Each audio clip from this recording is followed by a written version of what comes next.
আসসালামু আলাইকুম গাইস, কেমন আছেন আপনারা সবাই? আজ আমি আপনাদের জন্য আলু দিয়ে শিং মাছ রান্নার রেসিপি নিয়ে হাজির হয়েছি। আমি এখানে এক পা শিং মাছ কেটে রেখেছি, বাট এখানে আমি কিছু আলু অনেক মোটা মোটা করে কেটেছি।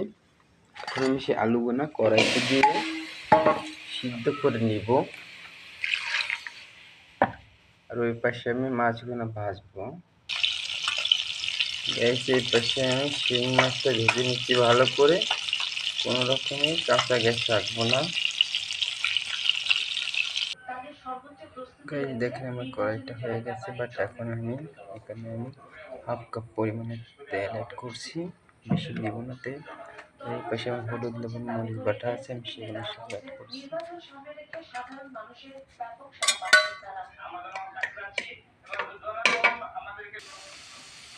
দেখেন চলো আলুটা সিদ্ধ হয়ে গেছে, মশলাটা কষানো হয়ে গেছে।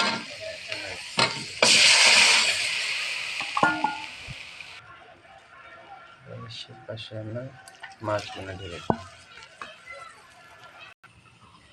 গাইস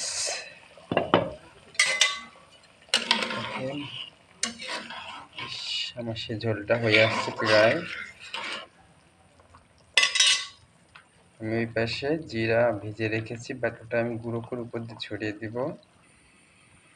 ঝটপট আমার তৈরি শিং মাছের ঝোল হয়ে গেছে।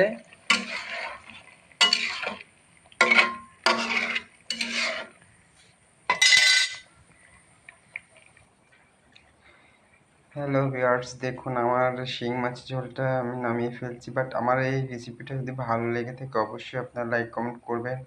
আমি যেন আপনাদের নতুন নতুন রেসিপি ছাড়তে পারি, সেজন্য সবাই আমার জন্য দোয়া করবেন। ভালো থাকবেন, আল্লাহ হাফেজ।